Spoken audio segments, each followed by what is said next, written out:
I discovered MicroVision back in 2000 through the age of spiritual machines, and I've been fascinated ever since. In 2004, I started Ben's MicroVision blog, which eventually led to me joining MicroVision in 2006 to be the product manager for eyewear. We generated about $5 million in revenue before I left in 2011, but I never stopped believing in what this company could become. 14 years later, I'm still a passionate shareholder, and now I share that passion every week on Ben's MicroVision podcast. Subscribe and join the ride.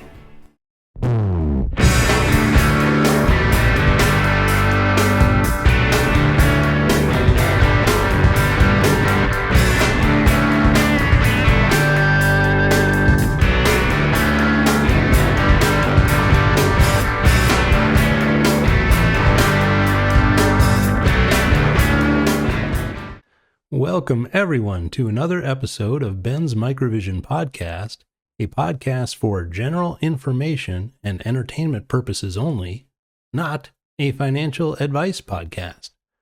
In this episode, we're going to take a look at the automotive autonomy value chain and try to learn a little bit about MicroVision's place in the overall ecosystem that we're trying to operate in. And we'll look at some new and interesting events, update our timeline, and see what else we can find. So without further ado, let's get into it. Okay, one more moment of further ado. If you haven't already, please do go ahead and subscribe to the channel. That really helps us out. And we'll look forward to giving you our level best effort every single Saturday so you have the very best MicroVision related information that can be provided by me. All right, welcome everybody to episode 26, Autonomy Value Chain, presented by myself and brought to you by my rock band Midnight Lands. Check out my new album called Horse of the Dawn on midnightlands.bandcamp.com. It's set to free download or pay what you want. You can download it free, listen to it, and you can hear my music as you are drifting off to sleep. All right, the disclaimer says the views and opinions are solely my own and not necessarily representative of MicroVision. I'm not trying to say you should buy or sell any security. I'm doing a best effort to give you good quality information. You should always consult a qualified financial advisor before making any investment decisions. Thank you. Okay, at the end of every quarter, with about a 6-week time lag, each of these large institutions reports their share ownership and any sales or purchases that they may have had in the quarter, I guess to the NASDAQ. And so we can now get a sense for what the institutional ownership landscape looks like at this time. What you're looking at here are the notable increases in share count that took place over the course of the quarter, led by Vanguard, who added 2.3 million shares to get their count from 18.5 million up to 20.8 million shares. So that makes them the largest shareholder of MicroVision. Susquehanna International Group added 1.2 million calls during the quarter. And interestingly, as we'll get to on the decliners, they sold off stock to purchase calls instead. So I don't know how to make sense of that exactly, but that's just what this data seems to mean. Invesco added 506,000 shares to go from 350 to 856. Geode Capital Management added 415,000. State Street added 386,000 shares at MicroVision. Schwab added 382. XTX Topco added another 369. So last time I did this, XTX Topco came out of nowhere to establish their 921,000 share position. And I guess they're feeling pretty confident in it because they since added another 40% on top to get up to 1.29 million shares. Additionally, we see B of A added another 300,000 shares, Jane Street and Northern Trust each added about 125,000 shares. So, not too bad. Here's the decliner side. I guess the most notable thing here is Citadel Advisors went from 1.8 million shares last quarter down to only 321,000. So that means Citadel sold off 1.5 million shares during the quarter. I don't know why. Somebody could ask them. Susquehanna International Group.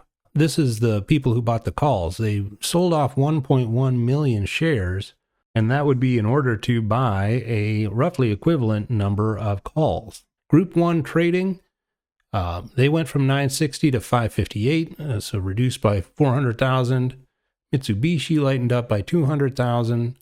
And then we see some other lightening up price, T. Rowe Price, Brevin Howard, UBS, and so forth. So on the whole, the advancers or increasers pretty strongly outpace the decreasers. So I would say it nets out to favorable number for MicroVision as far as institutional ownership goes during the quarter. So, that's probably a good thing. According to my numbers, something on the order of 3.2 million shares more were added to positions versus decreased positions. So that's the net of it. In other news this week, we see that Foretellix is welcoming Glenn DeVos as their newest board member. There's an interview with Glenn that corresponds with this announcement. So let's take a few minutes and learn about Foretellix and where Glenn might fit in. Okay, interview with Glenn DeVos, Foretellix newest board member. Note the date is in day, month, year. So this would be November 3rd is the date, even though it reads as March 11th to those of us in the U.S. You're joining our board as Temasek's representative. What about our technology team and vision excites you? So that is interesting. Temasek has chosen Glenn to be their representative on the board of directors of Foretellix. So we'll drill into that momentarily. Glenn responds, what excites me about working with the Foretellix team is that they are offering a comprehensive solution to a critical issue that OEMs and Tier 1s are facing during the development of Level 2++, 3 and 4 advanced mobility systems, namely the move from a patchwork of tools and an island of automation approach to a fully integrated tool chain that is able to much more effectively leverage virtual development, as well as seamlessly integrate each step in the system development process. Okay, you've led innovation in the automotive world for decades. What's one lesson from your time as CTO that you think will be especially valuable on the journey towards safe, scalable autonomy? To which Glenn replies, it may sound basic, but it's the importance of discipline in the execution of the system development process. What we often refer to as the System V, from requirements gathering, analysis, and allocation to development to component and system validation, the ability to complete and verify each step is critical to a successful outcome. The challenge, however, is always time and resources. The clock is running. Deliverable deadlines are on top of you. That's why Foretellix's solution is so compelling for me. As an integrated toolchain with its powerful simulation capabilities, it not only makes the development process much more efficient, it also makes it much more effective at each step, and is well positioned for AV companies transitioning to physical AI. This is absolutely required to deliver these highly complex autonomous solutions.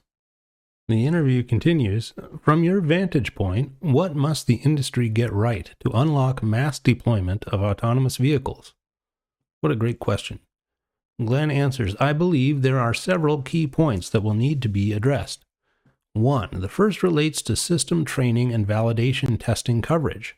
Driving is incredibly complex, and traditional methods simply haven't been able to account for all corner cases. The approach of simply driving millions of miles won't get us there, especially when you begin to factor in weather and other variables. This will significantly limit the achievable ODDs and scale of deployment. ODD stands for Operational Design Domain. 2. The second is cost, both development cost and system cost on the vehicle. The current approach has seen many billions spent on development with relatively limited deployment. Additionally, the cost of these systems has meant that for personal owned vehicles, Level 3 systems have only achieved a very small volume. They are still a premium option on a premium vehicle from a premium OEM. The situation with commercial autonomy isn't much, if at all, better, with significant on costs to enable the autonomous operation, meaning that the commercial viability of autonomous mobility is years away. So there it is. I mean, Glenn believes that cost is the limiting factor for autonomous vehicles, as well as the system training and validation that Foretellix presumably is going to help with. The interview continues. There's been a lot of promise around AVs, but also a fair amount of setbacks. Where do you see the biggest gap between expectation and reality? And how can a company like Foretellix help close that gap? If you think about the current barriers, reference the prior question, Foretellix directly addresses all of these issues. Foretellix's tool chain increases coverage of training data, simulation scenarios, and virtual validation, which both accelerates the development of the system while also significantly reducing the development time and cost. This enables the developer to deploy the feature or vehicle with much greater confidence in its performance capability and quality. Looking 5 years ahead, what will separate the winners from the rest in autonomous driving, and what role do you envision Foretellix playing in that future? One of the key differentiators for the winners is they will be able to deliver safe physical AI and have the right balance and integration between virtual development and real-world physical testing. That is where Foretellix is a key enabler. They bring the real world and virtual world together in a seamlessly integrated tool chain, and that is the future of automated mobility system development. Wow. All right, just a quick reminder to check out midnightlands.bandcamp.com. It's my rock band with my brother. Here is the two of us. It looks like we just got hit with a fire hose, but you can see us ready to rock out. And the album, I think, is really good, but you can download it. You can tell me what you think. You can say, this is good, this is bad, or whatever. And I'm just appreciative to have the opportunity to share it with you. So please do check it out, midnightlands.bandcamp.com. Okay, so let's take just a super quick tour of the Foretellix website and see what we can learn. It's data automation for AI-powered autonomy. It's a development toolchain for training and validating AI-powered AV stacks. So they're going to train and they're going to validate. They've got testimonials from NVIDIA, Torque, Neuro, Mazda, Woven by Toyota, Volvo, and back to NVIDIA again. And so this is a simulation and training environment for the entire AI vehicle. Let's learn a little bit more about the company. The leading provider of data automation for AI-powered autonomy, has offices in the US, Europe, and Asia. Here's the founders. Here's the investors. The investors include NVIDIA, Isuzu, Toyota, Temasek, who has chosen Glenn as their representative. So that's pretty interesting. Here's the management team. And then here's the board of directors now, including Glenn. Okay, what is Temasek? Well, Temasek, it appears, is the sovereign wealth fund of the nation of Singapore. It's a state-owned private limited company that has $370 billion US dollar equivalent under management. So this is pretty wild. So this $370 billion sovereign wealth fund of Singapore makes investments in autonomy companies and has chosen Glenn to represent Temasek on the board of directors of an autonomous vehicle full stack tool chain for system development company. Huh. Okay, so for those of you who may have done a double take and thought, geez, doesn't MicroVision offer a solution in this space of simulation? I wanted to break out where Mosaic and Foretellix kind of play relative to one another. So Mosaic is about annotating and validating real sensor data. So you plug in your lidar to the Mosaic software, and it will annotate and validate what it sees relative to what it determines as the ground truth. So it can say your sensor is calibrated correctly or it's giving bad information because here's what the real information is. It provides this automated ground truth generation for lidar and camera logs. So the purpose is to validate your sensor against what really happens so you know if your sensor is good or not. Foretellix has a different focus. It's about scenario-based testing and safety coverage. So they're generating millions of synthetic edge case scenarios, sort of what Glenn was talking about. Like a kid runs out in front of the car chasing a ball, right? Times a million. So every possible situation is generated by the Foretellix software. And what this does is it proves that the ADAS or the autonomous vehicle system is safe by running it through these simulation models. So the OEMs and the tier ones need regulatory grade software for verification and validation of not just the sensor, but the whole system. So how the sensor interacts with the braking and steering, when it decides to brake or accelerate or change lanes or whatever. So you can think of these two sets of software as actually pretty complementary. And it is an interesting question as to whether or not maybe you can make a plug-in for Mosaic into the Foretellix software, but they operate in these two different domains, one specific to the sensor and ground truth definition, and one specific to the scenarios that the vehicle may find itself in and proving that, it's safe and good to operate on roads. So with that interesting development happening in the background, I thought maybe it'd be a good idea for us to go through the autonomy value chain and try to get a sense for how all these pieces might fit together. And it all starts with our favorite, which is the sensor hardware layer. The purpose of this layer is to convert the physical world into machine-readable data. And that's what MicroVision does and does best. Their sensors are going to take the world and they're going to turn it into a data stream that a machine can read and interact with. So sensor hardware layer, of course, includes lidar sensors. It also includes radar, cameras, ultrasonic, like your parking sensors. Each of these sensors exists to fulfill a different sensing aspect and provide redundancy. And MicroVision's offer, of course, spans the different lidar technologies of time of flight and now FMCW with the Scantinel acquisition, and the IR light frequency range from 905 up to 1550 nanometer. So we could imagine that the OEMs want lower cost from their sensor hardware layer. They want redundancy, and they want the optionality to pick and choose multiple vendors, potentially, each that's best for their particular need and use case. So it all starts with sensor hardware layer. The next layer in the value chain is the perception and localization software layer. The purpose of this is to transform the sensor data into scene meaning.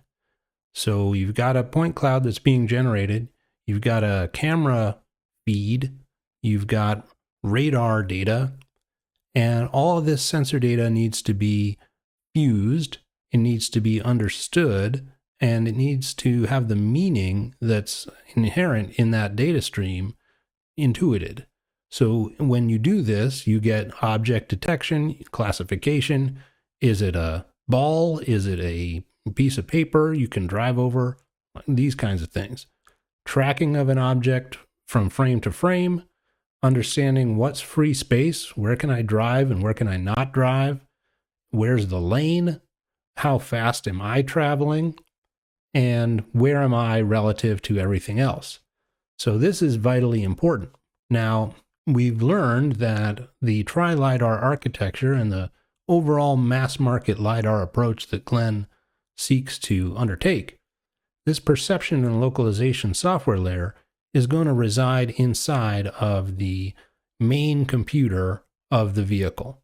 However, MicroVision's unique perception and localization software and sensor fusion may be applicable in automotive, but it's definitely going to be applicable in defense and industrial. But somebody's going to own this aspect of transforming the data from the sensors into something meaningful to then act upon.